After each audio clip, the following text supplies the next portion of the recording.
once you understand that big tech is anti-democratic and doesn't uphold freedom of speech and is actually promoting a fascist tendency, which is a sort of techno-fascism.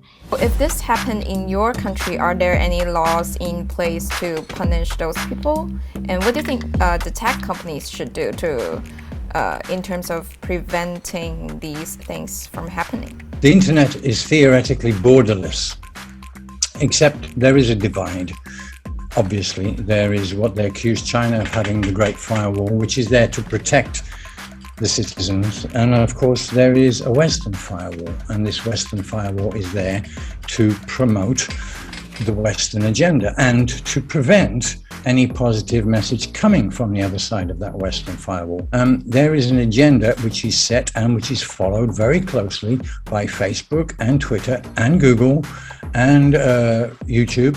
For example, Twitter themselves conducted a massive campaign to delete Chinese-focused accounts, which they accused of being state accounts. They conducted this investigation in conjunction with the Australian Strategic Policy Institute, who are funded by weapons manufacturers. So you have the Great Western Firewall, and the agenda across the board is one agenda, and they are trying to crush China's voice. They are trying to crush anything that opposes their narrative. May I add something about the concerted effort that those big tech did? You have some examples on Twitter. They issued a logo and the movement which is called the Milk Alliance, and this was an initiative from Twitter. So basically, what is the Milk Alliance? Is you have Uyghur exiled, you have Tibetans exiles, you have protesters from Thailand, Myanmar, the whole Southeast Asia, Malaysia as well. So in Taiwan as well. So basically, it's a combined effort just to smear China and to fight alongside the US. So the problem is that those big tech are part of the problems. Even though Hong Kong now is talking to those big tech, and I think they will comply because they, those big tech is a weapon for regime change, so they need to be present in Hong Kong, so they will not leave. You know, it wouldn't make any sense.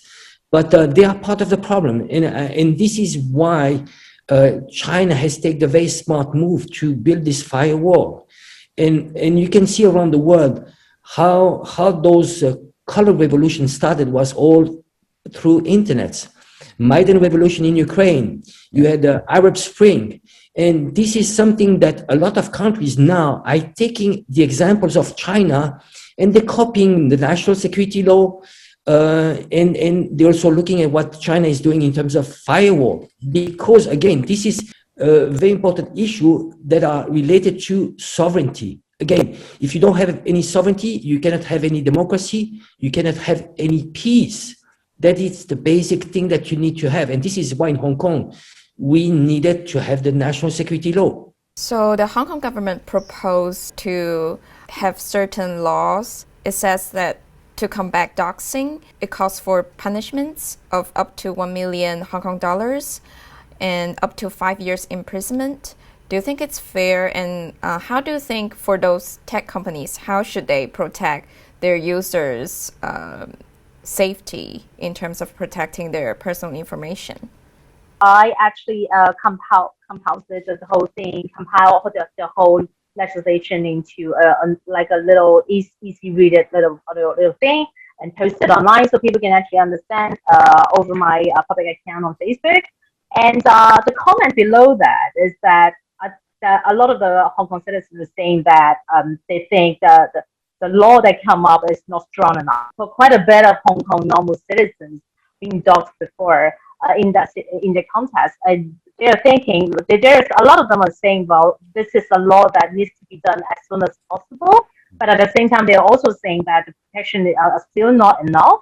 So I think a lot of the media outlets, especially the Western ones, were saying that, well, this is not good because it's preaching of like some of the tech company cannot run under this anymore and this and that. But you have to think, you're actually protecting people's lives. You're not saying that, I mean, you cannot use like freedom of speech or freedom of whatever freedom to just destroy somebody else's privacy and things like that. I mean, and it's not something new. I don't think Hong Kong is the first city to have this sort of legislative. And I think mainly we have to look at the reason behind why we needed it.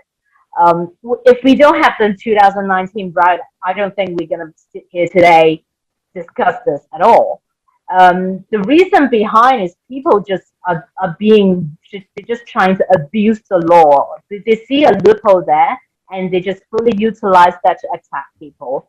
And as Angelo mentioned, and as Laura just mentioned, a lot of the social media platforms, they didn't do anything to protect anyone. This is US funded. This is the MIC.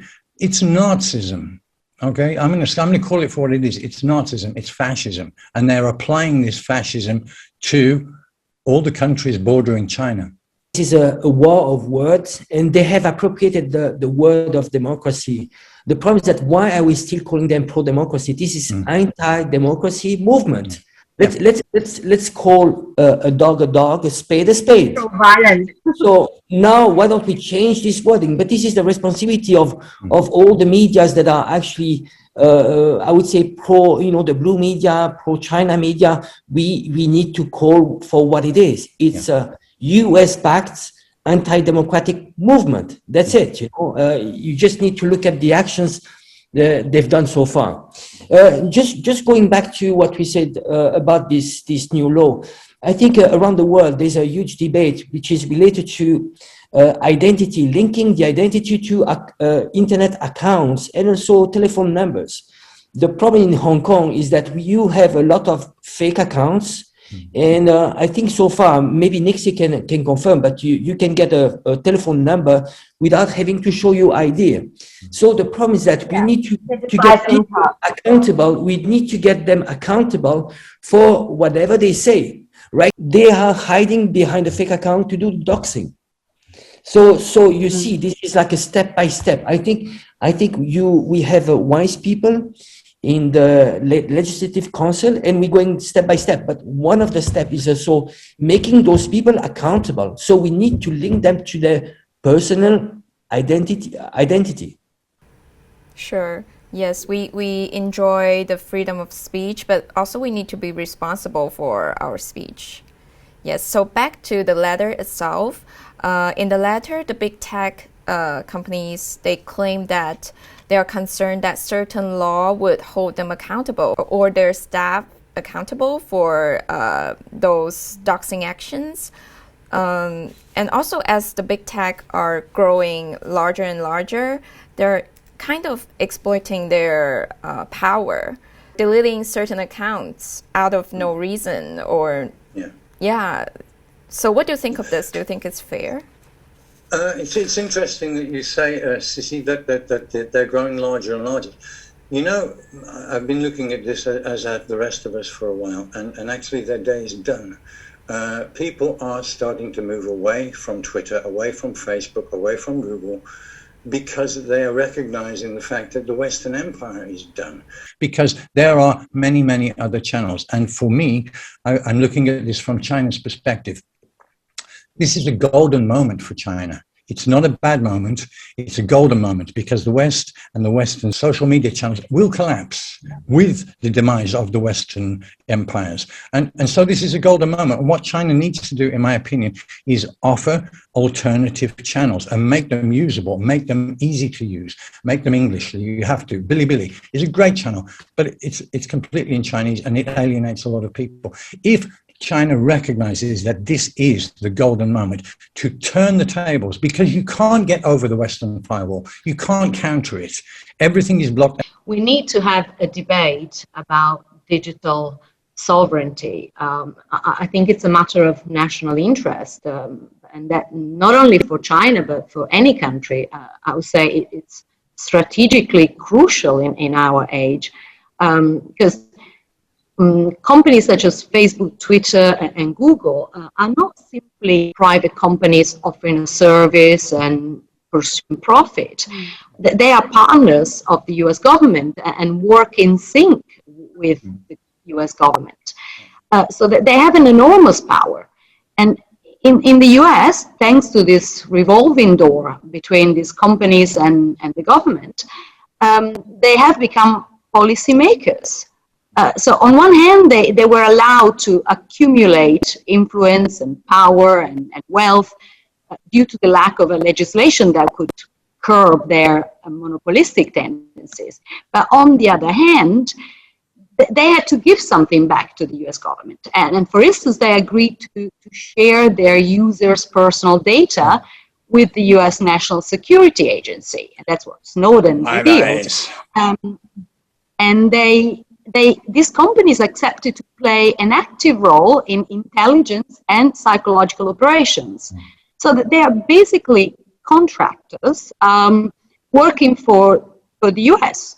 I think that by now it should be very clear that American propaganda and influence operations rely heavily on social media. Yeah. So the BBC, yeah. We are living in an age of net politique, where the internet has changed international politics and diplomacy. Now the real politique of our age is cyber politique, and the actors are not just national states, because raw power can be countered or fortified by information power, and that's why they work in sync. They work hand in hand. Yeah, the control of information is everything, and there is an East-West divide. And for example, the BBC were caught red-handed in actually creating a disinformation campaign against Russia, within Russia. Now, this is the BBC. Impartial? I don't think so. I've been doing a lot of BBC interviews during the 2019. And often when they come and ask me, the questions is always accusation. They don't ask you a question. They accuse you into something. And when you're trying to explain the real situation in Hong Kong, I remember one of the reporters, she's like basically pretty rude to me. And she just keep on arguing with me. And I say to her, come on, I've been living in Hong Kong for the past 9 months while you are in the UK.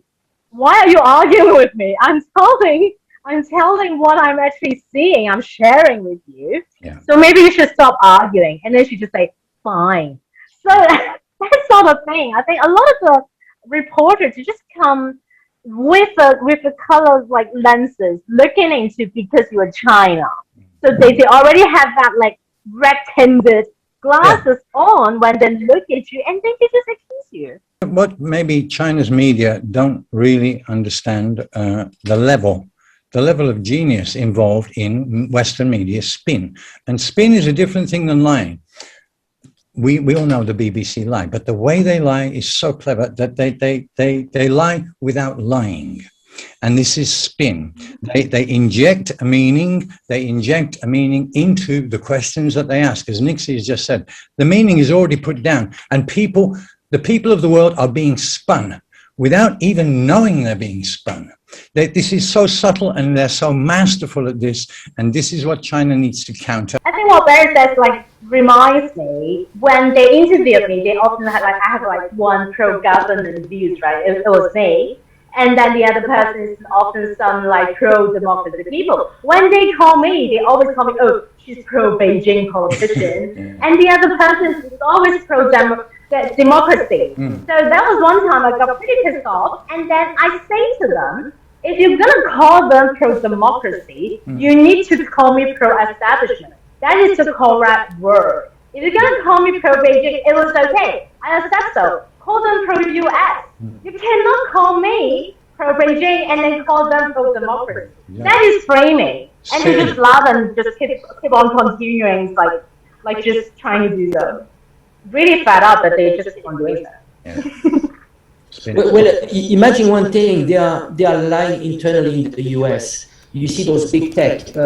I think what we experienced recently with the banning of Trump, Trump was still a president elected in office. He was banned from all the social media platforms. So you can imagine, they are lying internally. The Russiagate is one of the examples. There was nothing. Basically, they focused for 3 years on supposedly Russia meddling with Trump. And there was all BS. So you can imagine how they are internally and how they would be with us. They would, So I think it's, first of all, I think the whole system might collapse by itself. It doesn't need China to make it collapse. It will collapse by itself because you have right now in the US a majority of people that do not believe in their own system. It's a system that is done for the 1%, by the 1%. And look at the politics in the US. You look at the Senate and the Congress. They are all multimillionaire. As Laura said just before, the revolving door. What is revolving door? Is they call it lobbying, and it would be called in China, it would be called bribery. It would be, people go to jail for that.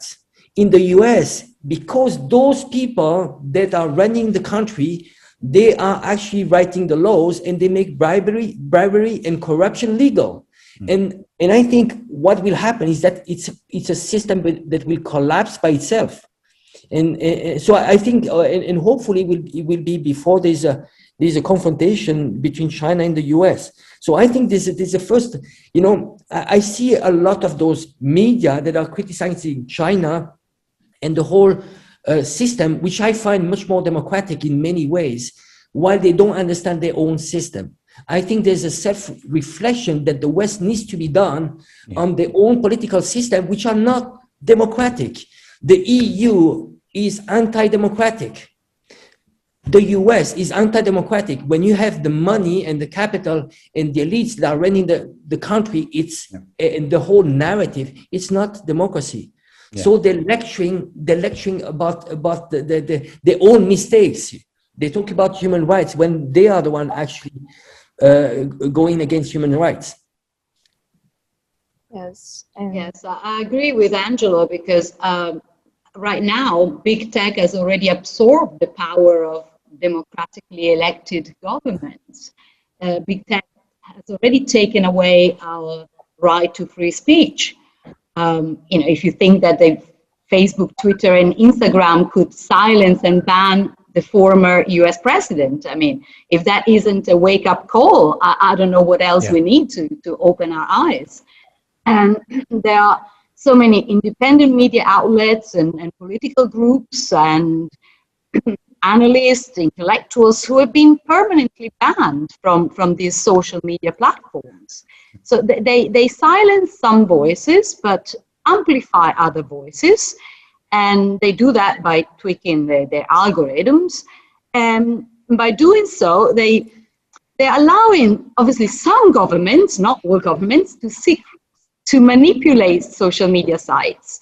And when these opinions that become viral create the impression that these views are held by the majority of people, while the opposite might be true because it's not reflected in the polls. They can orchestrate these influence campaigns through this coordinated, inauthentic behavior.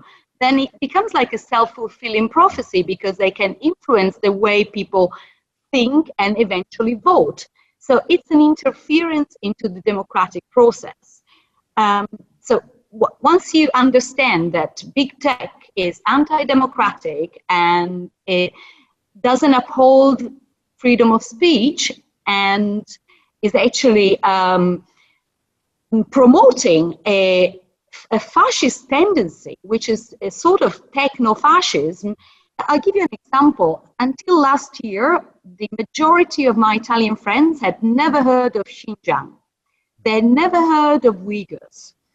Now, they all have an opinion about it. And how did they form their opinions? On the basis of US disinformation, that they were exposed to this disinformation on social media. And now these people express concern about the fate of an ethnic group in a region they can't even locate on a map. And they will vote for Italian politicians who promise to be tough on China. So, it all dovetails nicely with US interests. I remember a case last year in the beginning of 2020. The Iran government's accounts were banned on either Twitter or Facebook, I don't remember. That's why they proceed to Weibo and had that conversation fight with the American government over there. So we can see clearly which platforms truly were practicing freedom of speech. I mean, why are you banning only the Iran government's account, but not the American government or whatever? People of the world, listen, it's time to step out of the echo chamber they put you in. You may not even realize you're in, and that you're being spun all the time for their ends. You're in an echo chamber, nobody's hearing you. Step out of it, find another way. And this is also China's golden moment to offer that other channel.